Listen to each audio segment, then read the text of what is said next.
اور وہ کہ جب خرچ کرتے ہیں تو نہ فضول خرچی کرتے ہیں اور نہ خرچ میں تنگی کرتے ہیں، یعنی نہ بخل کرتے ہیں اور نہ بے جا اسراف کرتے ہیں، اور ان کا خرچ ان کے درمیان معتدل ہوتا ہے، یعنی دونوں راستوں کے درمیان معتدل ہوتا ہے، جہاں خرچ کرنے کا حق ہے وہاں خرچ کرتے ہیں، وہاں کنجوسی نہیں کرتے اور بے جا فضول خرچیوں میں ضائع بھی نہیں کرتے۔ اور ہمارا الٹا حساب ہے، جہاں اللہ کے راستے میں دینا پڑتا ہے ہم وہاں بخل کر لیتے ہیں، جبکہ وہاں اپنا ہاتھ کھلا رکھنا ہے، اور جہاں دنیا داری کا معاملہ ہوتا ہے، شو آف کرنا ہوتا ہے، وہاں ہم لاکھوں روپے خرچ کر دیتے ہیں۔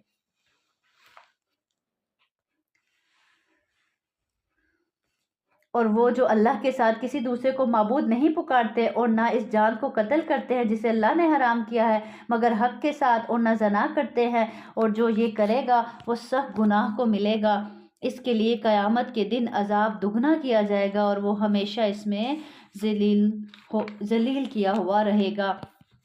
مگر الا من تاب آمن وعمل صالحا، مگر جس نے توبہ کی اور ایمان لے آیا اور عمل کیا، توبہ کی، ایمان لے آیا یعنی اللہ کی بات کو ماننا شروع کر دیا، عمل کرنے لگ گیا نیک عمل، تو یہ لوگ ہیں جن کی برائیاں اللہ نیکیوں میں بدل دے گا۔ سبحان اللہ، کیسا شکور ہے کہ برائیاں کی لیکن احساس ہو گیا، ندامت ہوگی، شرمندگی ہوگی، فوراً سے اللہ کی طرف پلٹ آیا، سچی توبہ کر لی اور اللہ کی بات مان لی، جو نافرمانی کر رہا تھا وہ فرما برداری میں بدل گئی۔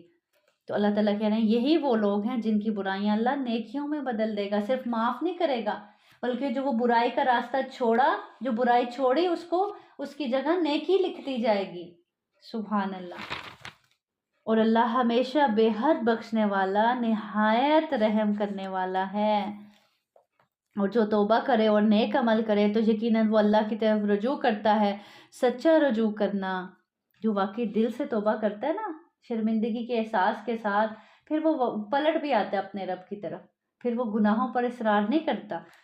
اور وہ جو جھوٹ میں شریک نہیں ہوتے، کون؟ عباد الرحمن، اور جب بیہودہ کام کے پاس سے گزرتے ہیں تو باعزت گزر جاتے ہیں، یعنی کوئی لغو ہو رہا ہے، کوئی ایسی بے حیائی کے کام ہو رہے ہیں تو گزرتے ہیں، تو کیسے گزر جاتے ہیں؟ باعزت گزرنا گزر جاتے ہیں۔ یہ کیا مراد ہے؟ اس سے کیا پتہ چلتا ہے؟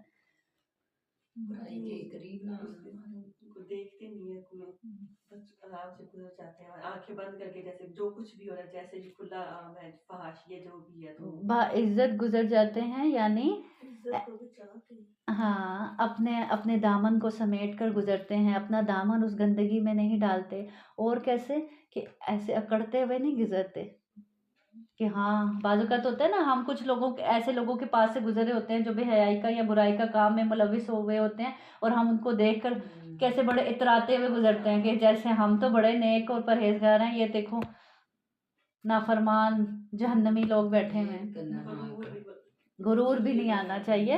اور دوسرا، دل میں کیا ہونا چاہیے؟ باعزت گزرنا کیسا ہوتا ہے؟ دل میں ان کے لیے ہمدردی ہونی چاہیے، ان کے لیے دعا ہونی چاہیے، اور دل میں کوئی ایسا پلان ہونا چاہیے کہ کس طرح ان کو نیکی کے راستے پر لایا جا سکتا ہے۔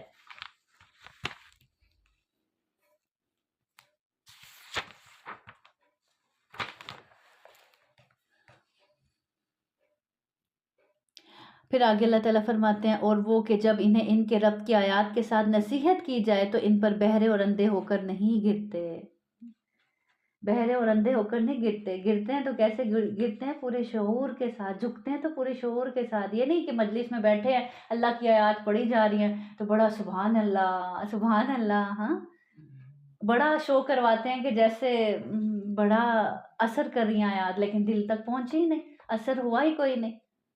اللہ تعالیٰ یہاں پہ یہی کہہ رہے ہیں کہ اندھے بہرے ہو کر نہیں گرتے،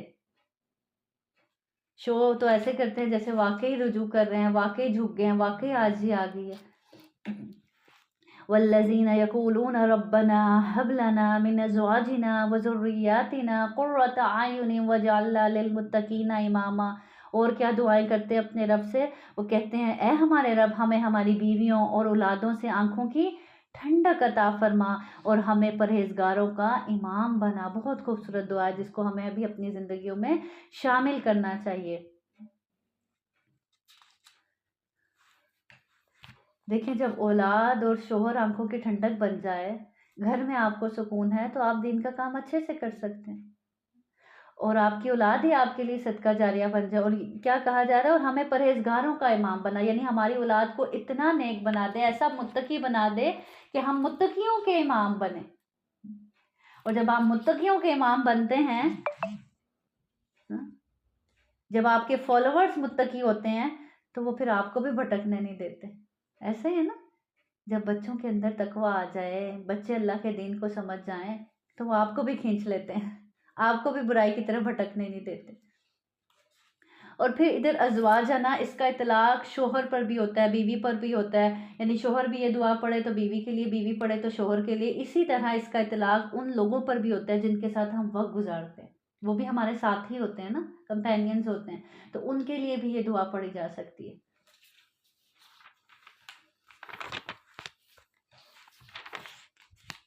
پھر آخر میں اللہ تعالیٰ اس صورت کے فرماتے ہیں کہ میرا رب تمہاری پرواہ نہیں کرتا، اگر تمہارا پکارنا نہ ہو سو بے شک تم نے جھٹلا دیا تو عنقریب اس کا انجام چمٹ جانے والا ہے۔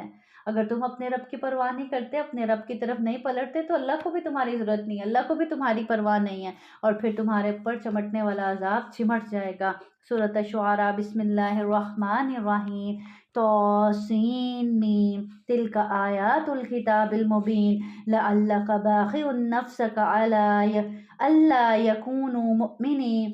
طاسین میم، یہ واضح کتاب کی آیات ہیں، شاید تو اپنے آپ کو ہلاک کرنے والا ہے اس لیے کہ وہ مومن نہیں ہوتے۔ پیچھے سورۃ الکہف میں بھی آپ نے پڑھا تھا نا کہ اللہ رب العزت نبی کریم صلی اللہ علیہ وسلم سے کیا کہتے ہیں کہ آپ اپنی جان کو ہلاک کر لیں گے اس غم میں، اس دکھ میں کہ یہ مان نہیں لائے۔ تو یہاں بھی اللہ تعالیٰ کہنا ہے شاید تو اپنے آپ کو ہلاک کرنے والا ہے اس لیے کہ وہ مومن نہیں ہوتے اس غم میں۔ تو سچے دائی جو ہوتے ہیں ان کو ایسے ہی فکر لاحق ہوتی ہے، جو واقعی سچا ہمدرد ہوتا ہے، سچا خیر خواہ ہوتا ہے۔ پھر آگے آیت نمبر 10 میں موسیٰ علیہ السلام کا ذکر ہے، اور جب تیرے رب نے موسیٰ کو آواز دی کہ ان ظالموں کے پاس جا، فرعون کی قوم کے پاس، کیا وہ ڈرتے نہیں؟ اس نے کہا میرے رب بے شک میں ڈرتا ہوں کہ وہ مجھے جھٹلا دیں گے، اور میرا سینہ تنگ پڑتا ہے اور میری زبان نہیں چلتی، سو تو ہارون کی طرف پیغام بھیج، یعنی ہارون کو میرا ساتھی بنا دے، اور ان کا میرے ذمہ ایک گناہ ہے، پس میں ڈرتا ہوں کہ وہ مجھے قتل کر دیں گے۔ فرمایا ہرگز ایسے نہ ہوگا، سو تم دونوں ہماری نشانیوں کے ساتھ جاؤ، بے شک ہم تمہارے ساتھ خوب سننے والے ہیں۔ تم دونوں فرعون کے پاس جاؤ اور اس سے کہو کہ بلا شبہ ہم رب العالمین کا پیغام پہنچانے والے ہیں، یہ کہ تو بنی اسرائیل کو ہمارے ساتھ بھیج دے۔ کس گناہ کا ڈر تھا موسیٰ علیہ السلام کو؟ وہ جو ان سے قتل ہو گیا تھا نا، ایک مصری قتل ہو گیا تھا، جو دو لوگوں کو آپس میں لڑ رہے تھے، ایک بنی اسرائیل کا تھا آدمی اور دوسرا مصری تھا، اور جو مصری تھا اس کو اپنی طرف سے دونوں کو چھڑوا رہے تھے اور اس کو مکہ مارا اور وہ قتل ہو گیا۔ تو کیا کہنے لگے کہ مجھے اس کا ڈر ہے۔ اس نے کہا کیا ہم نے تجھے اپنے اندر اس حال میں نہیں پالا کہ تو بچہ تھا اور تو ہم میں اپنی عمر کے کئی سال رہا؟ کون کہہ رہا ہے؟ فرعون، جب اس کے پاس دعوت لے کے گئے، اور تو نے اپنا وہ کام کیا جو تو نے کیا، یعنی کون سا کام کیا؟ وہی جو قتل، اور تو ناشکروں میں سے ہے۔ کہا میں نے اس وقت وہ کام اس حال میں کیا کہ میں خطا کاروں میں سے تھا۔ اب یہاں پہ اپنی صفائی نہیں پیش کی کہ ہاں وہ تو میں نے مارنے کا ارادہ ہی نہیں کیا تھا، غلطی سے ہو گیا تھا یہ وہ۔ اور ہم کیا کرتے ہیں، اگر کوئی ہوا تو تھا نا وہ کام، چاہے غلطی سے ہوا تھا، مارنے کا ارادہ نہیں تھا۔ تو دیکھیں آدم علیہ السلام کا بھی پیچھے دیکھیں، آدم علیہ السلام نے بھی یہ بات نہیں کی تھی کہ ہاں جی اللہ تعالیٰ اس نے مجھے پھسلایا شیطان نے اور میں پھسل گیا اس لیے مجھ سے ایسا ہو گیا۔ بلیم نہیں دیا، بلیم اپنی ہی جان کو دیا۔ کیا کہنے لگے؟ ربنا ظلمنا انفسنا، اے ہمارے رب ہم نے خود ہی اپنی جانوں پر ظلم کیا ہے گناہ کر کے، ہماری ہی غلطی ہے، اگر تو نے ہمیں معاف نہ کیا تو ہم نقصان اٹھانے والوں میں سے ہو جائیں گے۔ اب یہاں موسیٰ علیہ السلام کو بھی دیکھیں کیا کہہ رہے ہیں کہ ہم ہی خطا کاروں میں سے۔ ہم کیا کرتے ہیں، ہر وقت بلیم کس کو دے دیتے ہیں؟ یا دوسرے انسانوں کو دے دیتے ہیں یا شیطان کو دے دیتے ہیں اور خود بری ذمہ ہو جاتے ہیں۔ جب اپنی غلطی کا بلیم ہی دوسرے کو دے دیا تو پھر شرمندگی کا احساس کہاں سے آئے گا؟ پھر کہاں سے اللہ کے حضور جھک کے توبہ کریں گے؟ اور پھر دیکھیں مجھے ایسا لگ رہا تھا اس دن کے، دیکھیں جیسے رمضان المبارک آتا ہے تو اللہ رب العزت ہمارے اس جھوٹ کو سچ ثابت کرنے کے لیے لے کر آتے ہیں کہ دیکھو تم ہر چیز شیطان پہ ڈالتے ہو نا، تو یہ تو وہ مہینہ ہے جس میں میں نے شیطانوں کو بھی بند کر دیا، پھر بھی تم وہ گناہ کرتے چلے جاتے ہو۔ تو اللہ نے اس کو بند کر کے بھی دکھا دیا کہ نہیں، تمہارے اپنے ہی نفس میں چور ہے، تم خود ہی گناہ کرتے ہو، شیطان تو صرف وسوسہ ڈالتا ہے۔ پھر میں تم سے بھاگ گیا، جب میں تم سے ڈرا تو میرے رب نے مجھے حکم عطا کیا اور مجھے رسولوں میں سے بنا دیا، اور یہ کوئی احسان ہے جو تو مجھ پر جتلا رہا ہے کہ تو نے بنی اسرائیل کو غلام بنا رکھا ہے۔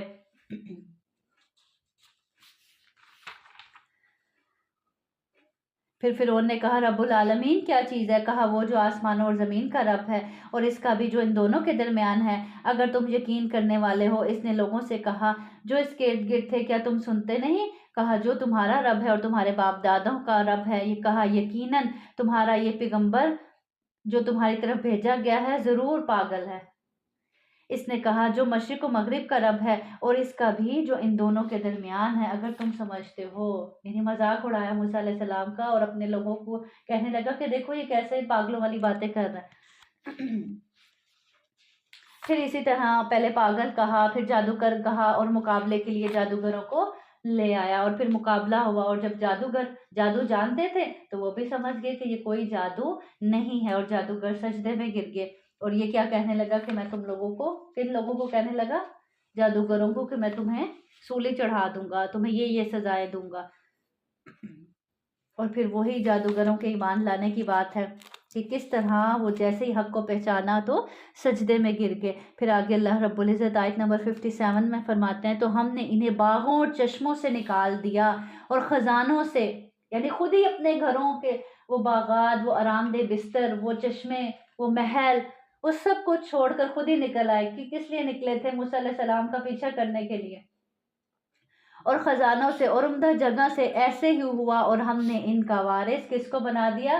بنی اسرائیل کو بنا دیا۔ تو انہوں نے سورج نکلتے ان کا پیچھا کیا، پھر جب دونوں جماعتوں نے ایک دوسرے کو دیکھا، کون سی دونوں جماعتوں نے؟ یعنی موسیٰ علیہ السلام اور ان کی قوم، یعنی بنی اسرائیل آگے تھے، اور پیچھے کون تھا؟ فرعون اور اس کی قوم، جو کس کا پیچھا کر رہے تھے؟ موسیٰ علیہ السلام کی قوم کا۔ دیکھا تو موسیٰ کے ساتھیوں نے کہا بے شک ہم یقیناً پکڑے جانے والے ہیں۔ کس نے کہا؟ موسیٰ علیہ السلام کے ساتھیوں نے۔ اب موسیٰ علیہ السلام کے جواب پر غور کیجیے گا کہ کتنا خوبصورت جواب دیتے ہیں۔ کیا کہتے ہیں؟ قال کلا، ہرگز نہیں، انا معی ربی سیہدین، ہمارے ساتھ کون ہے؟ میرے ساتھ میرا رب ہے، وہ مجھے ضرور راستہ بتائے گا۔ ایسا توکل، ایسا یقین، ایسا بھروسہ اپنے رب پر۔ آگے کیا ہے؟ سمندر، پیچھے کیا ہے؟ فرعون اور اس کی قوم، پورا لشکر جاہو جلال کے ساتھ، جو باقاعدہ طور پر ان کو اب ختم کرنا ہی آیا تھا۔ آگے بھی موت، پیچھے بھی موت، کہیں کوئی راستہ نہیں نظر آ رہا۔ اس سچویشن میں اپنے رب پر بھروسہ۔ تو جیسا جیسا پھر بھروسہ ہوتا ہے ویسے ویسے اللہ کی مدد آتی ہے، اور پھر جس لیول کا توکل ہوتا ہے نا، پھر اسی لیول کی مدد آتی ہے، اور جب وہ مدد آتی ہے تو پھر انسان دنگ رہ جاتا ہے۔ صرف وہی انسان نہیں، آس پاس کے لوگ بھی دنگ رہ جاتے ہیں۔ اب کیسے مدد آئی؟ اللہ رب العزت نے فرمایا تو ہم نے موسیٰ کی طرف وحی کی، اپنی لاٹھی سمندر پر مار، پس وہ پھٹ گیا تو ہر ٹکڑا بہت بڑے پہاڑ کی طرح ہو گیا۔ سبحان اللہ، یہ سمندر ہے، سمندر کی لہروں کو روکا جا سکتا ہے؟ کیسے وہ آتی ہیں اور باقاعدہ طور پہ ایک طرف ادھر پانی کا پہاڑ بن گیا، ایک طرف ادھر پانی کا پہاڑ بن گیا، اور درمیان میں سے خشک راستہ بن گیا۔ امیجن کر سکتے ہیں؟ پانی کا پہاڑ دائیں، پانی کا پہاڑ بائیں، اور درمیان میں خشک راستہ سمندر نے بنا دیا۔ یہ کیوں ہوا؟ توکل۔ کوئی بھی پریشانی ہو، کوئی بھی دکھ ہو، کوئی بھی تکلیف ہو، آپ کو کہیں کوئی کرن، کوئی روشنی، کوئی امید نظر نہیں آ رہی، اس وقت میں ایسا توکل، ایسا یقین، اور یہ کیفیت انسان کو کس طرف لے جاتی ہے؟ مایوسی کی طرف لے جاتی ہے نا، کہ اب تو بس سب ختم۔ ہم کہتے ہیں نہیں، اب نہیں کچھ ہو سکتا، ساری محنت، ساری کوشش جو کی تھی ضائع، سب ختم ہو گیا، بس فوراً سے ہماری زبانوں پہ یہ آ جاتا ہے۔ تو ہم میں سے کتنے لوگ ہیں اس وقت ہماری زبانوں پہ بھی یہ جملہ آتا ہے کہ ہرگز نہیں، سب کچھ ختم نہیں ہوگا، ان معی ربی سیہدین، میرے ساتھ تو میرا رب ہے، وہ مجھے ضرور یہاں بھی ضرور راستہ دکھائے گا۔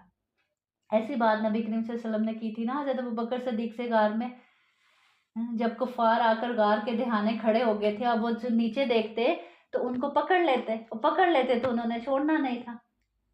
تو جب حضرت ابوبکر گھبرا رہے تھے تو نبی کریم صلی اللہ علیہ وسلم نے کیا فرمایا تھا؟ لا تحزن ان اللہ معنا، غم نہ کرو، ہمارے ساتھ تو کون ہے؟ اللہ ہے۔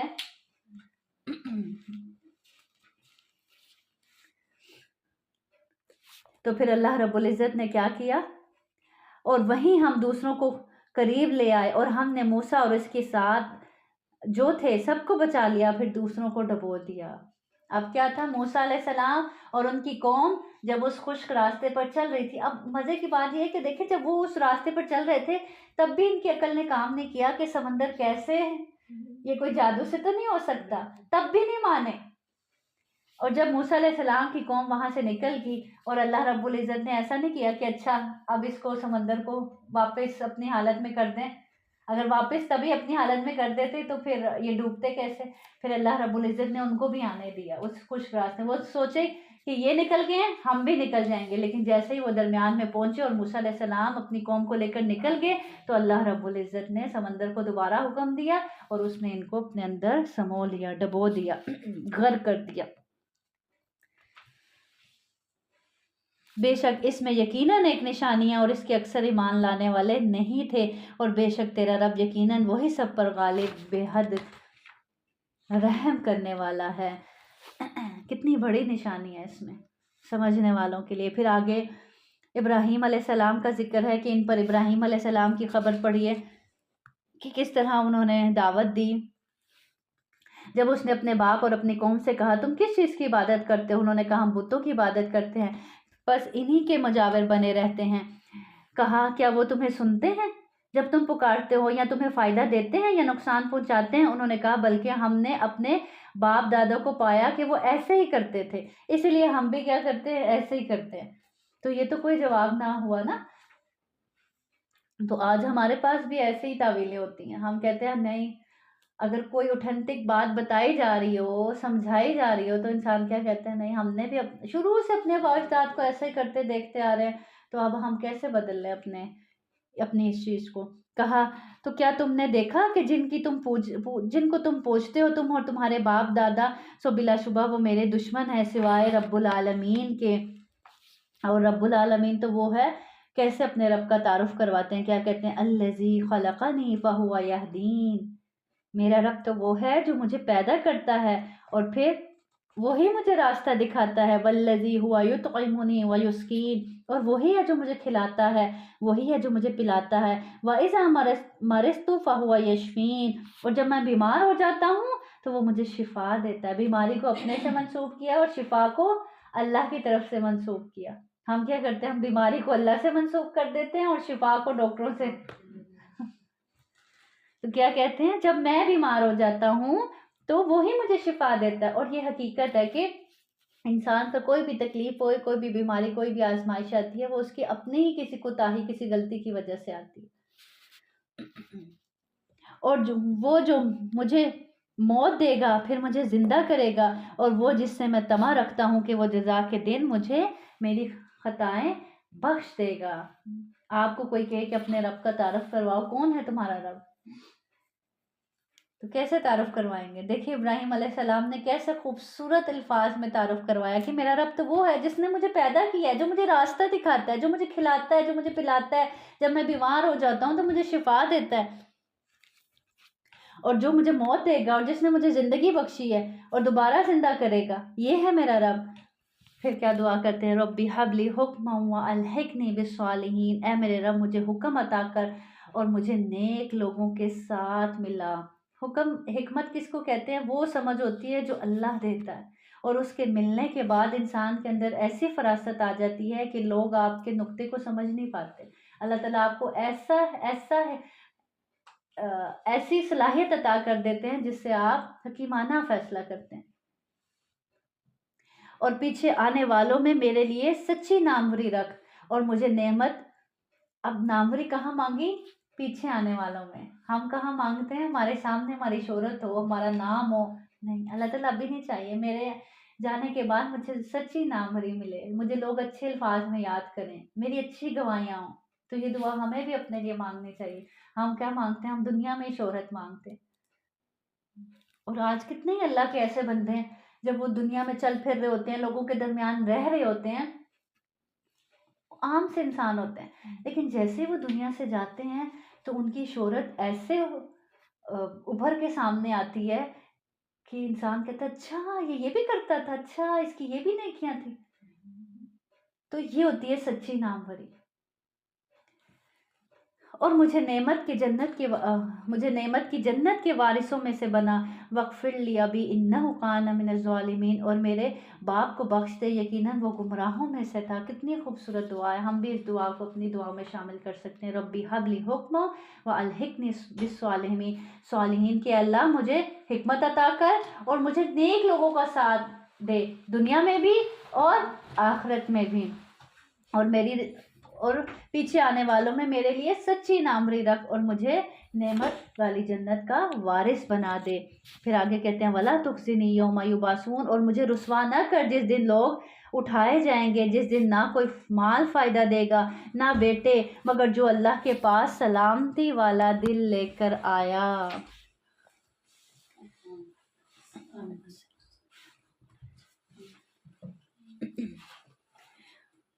کس دن کی رسوائی سے اللہ کی پناہ مانگ رہے ہیں؟ قیامت کے روز کی رسوائی سے، جس دن نہ کوئی مال کام آئے گا نہ کوئی بیٹے کام آئیں گے. کام آئے گا تو کیا کام آئے گا؟ الا من اتی اللہ بقلب سلیم، جو سلامت دل لے کر اللہ کے پاس آئے. سلامت دل کون سا ہوتا ہے؟ جو پاک ہو، صاف ہو، ہر عیب سے دھلا ہوا ہو، اور اس دل میں کیا ہو؟ اللہ ہی کی ذات ہو، اللہ ہی کی یاد ہو. آپ سے سلام سے پوچھا گیا افضل لوگ کون ہیں؟ آپ صلی اللہ علیہ وسلم نے فرمایا ہر پاک صاف دل والا، زبان کا سچا. لوگوں نے کہا پاک صاف دل والے سے مراد کون ہے؟ آپ نے فرمایا پرہیزگار جسم کے دل میں نہ گناہ ہو، نہ کینہ، نہ بغض، نہ حسد. دل میں ہے تو کیا ہے؟ تقویٰ ہے. دل پاک ہے، دل صاف ہے، دل میں اپنے رب کی ایسی محبت ہے کہ اس میں سوچ آتی ہے تو صرف یہی سوچ آتی ہے کہ اپنے رب کو کیسے راضی کرنا ہے، کون سا ایسا کام کروں جس سے میرا رب راضی ہو جائے. وقال الذين لا يرجون لقاءنا لولا أنزل علينا الملائكة أو نرى ربنا لقد استكبروا في أنفسهم وعتوا عتوا كبيرا يوم يرون الملائكة لا بشرى يومئذ للمجرمين ويقولون حجرا محجورا وقدمنا إلى ما عملوا من عمل فجعلناه هباء منثورا أصحاب الجنة يومئذ خير مستقرا وأحسن مقيلا ويوم تشقق السماء بالغمام ونزل الملائكة تنزيلا الملك يومئذ الحق للرحمن وكان يوما على الكافرين عسيرا ويوم يعض الظالم على يديه يقول يا ليتني اتخذت مع الرسول سبيلا يا ويلتى ليتني لم أتخذ فلانا خليلا لقد أضلني عن الذكر بعد إذ جاءني وكان الشيطان للإنسان خذولا.